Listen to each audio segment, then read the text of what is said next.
ಓಂ ಶ್ರೀ ಗುರುಭ್ಯೋ ನಮಃ. ಹರಿ ಓಂ.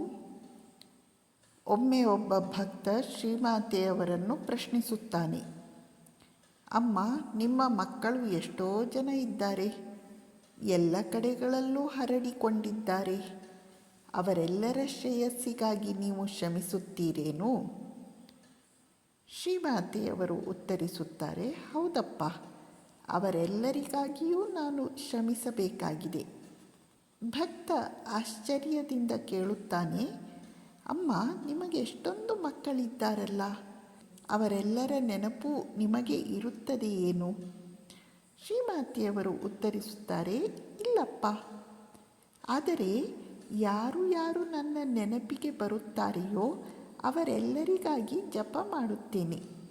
ಆಮೇಲೆ ಯಾರು ನನ್ನ ನೆನಪಿಗೆ ಬರುವುದಿಲ್ಲವೋ ಅವರಿಗಾಗಿ, ಹೇ ಪ್ರಭು, ನನ್ನ ಎಷ್ಟೊಂದು ಮಕ್ಕಳು ಹಲವಾರು ಕಡೆ ಹರಡಿಕೊಂಡಿದ್ದಾರೆ, ಅವರೆಲ್ಲರ ಹೆಸರುಗಳು ನನಗೆ ನೆನಪಿರುವುದಿಲ್ಲ, ಅವರೆಲ್ಲರನ್ನೂ ನೀವೇ ನೋಡಿಕೊಳ್ಳಿ, ಅವರಿಗೆ ಶುಭವಾಗುವಂತೆ ಅನುಗ್ರಹಿಸಿ ಎಂದು ಶ್ರೀರಾಮಕೃಷ್ಣರನ್ನು ಪ್ರಾರ್ಥಿಸಿಕೊಳ್ಳುತ್ತೇನೆ.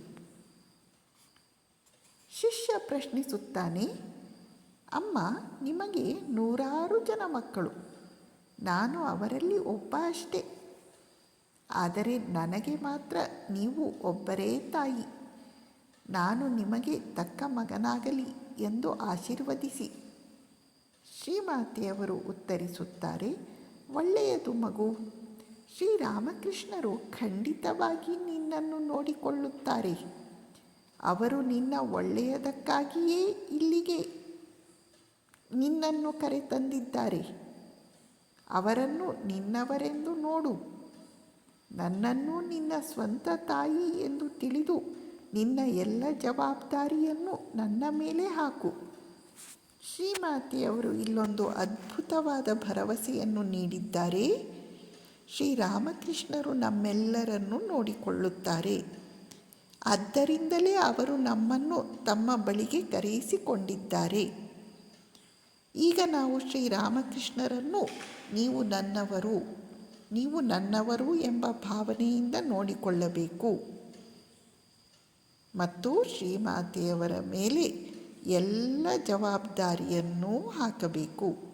ಶ್ರೀಮಾತೆಯವರ ಮೇಲೆ ಎಲ್ಲ ಜವಾಬ್ದಾರಿಯನ್ನೂ ಹಾಕಬೇಕು.